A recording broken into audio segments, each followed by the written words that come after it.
Hi everyone. So some of you may have seen on my Facebook page that I was going to do a review of the multi-tools that I've come into Aldi this week. It's not particularly geared look at for stocking up your bug out bag, but for a prepper on a budget, yeah, I mean, a lot of people say that it's good if you save up for those particularly good items, and I agree with that. That's good. But if you want something as a reserve in the meantime, something quite cheap and somewhat durable, then you get what you can, don't you? I was going to do two separate videos for each of them, but they are essentially very, very similar items. So I'll do a quick overview of both of them and get it all done. So we'll start with the Axe multi-tool.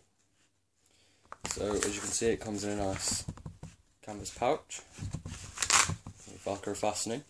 On the back there's a loop for your belt, and you could perhaps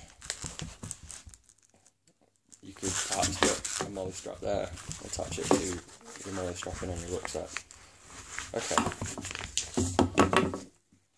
so the actual tool. You can see it's got this wood effect. It's not great for grip. The other one has a rubber panels here, but it's okay. It's a nice finish.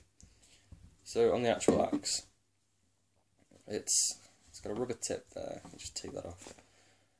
And the actual blade, the axe blade, it's relatively sharp, but I would recommend sharpening it before you plan on using it. The entire thing is stainless steel,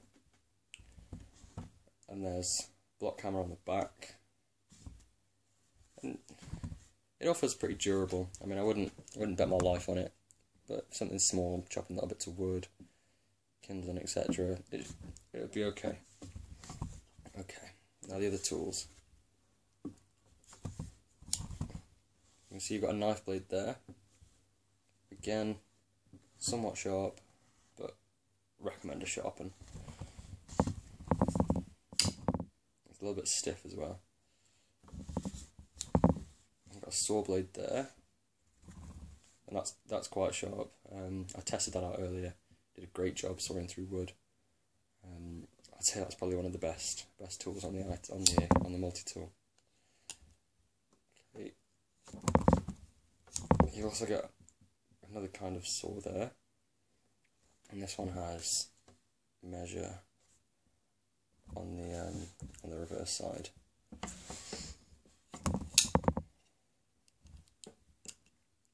And you have a screwdriver part there too.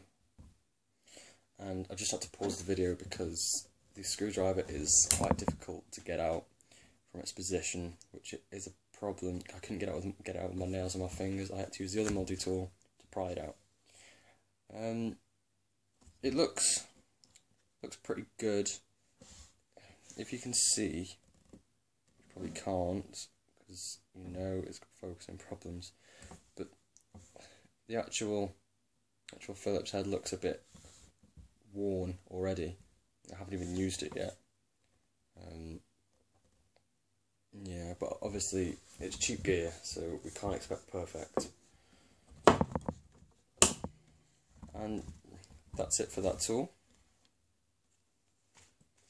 Okay, I'll just put the cap on again.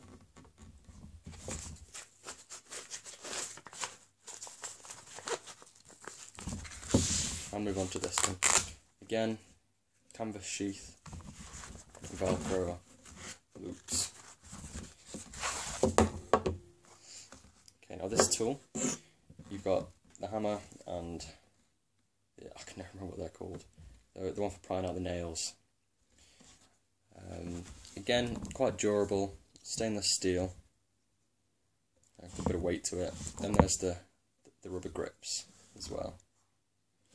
Okay. Now you'll see the hole there.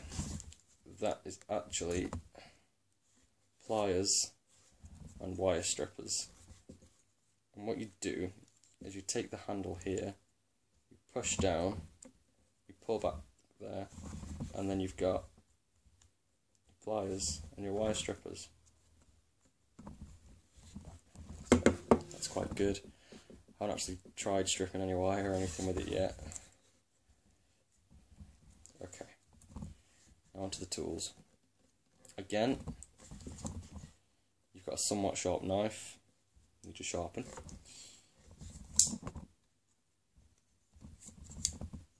You've got a kind of saw with a file on the reverse.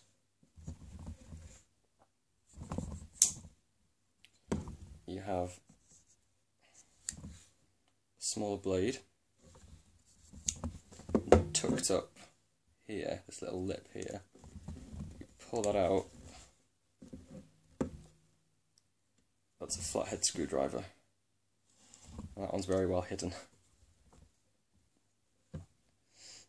And yeah, and again, it seems to be a recurrent theme with these items. Here, we've got a Phillips head screwdriver, but the problem is it's really difficult to get out. So what I end up having to resort to is using another tool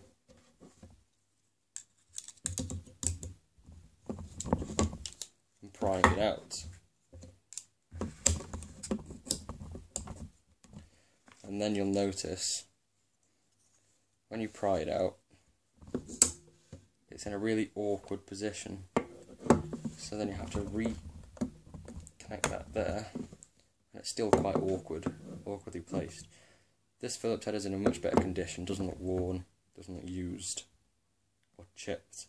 Again, it's really difficult to pull out, and it's not a very well thought out position.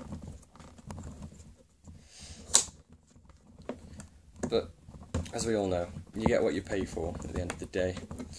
These were £4.99 each at Aldi, in the special buy section. And I thought I'd get them just not for main use, more as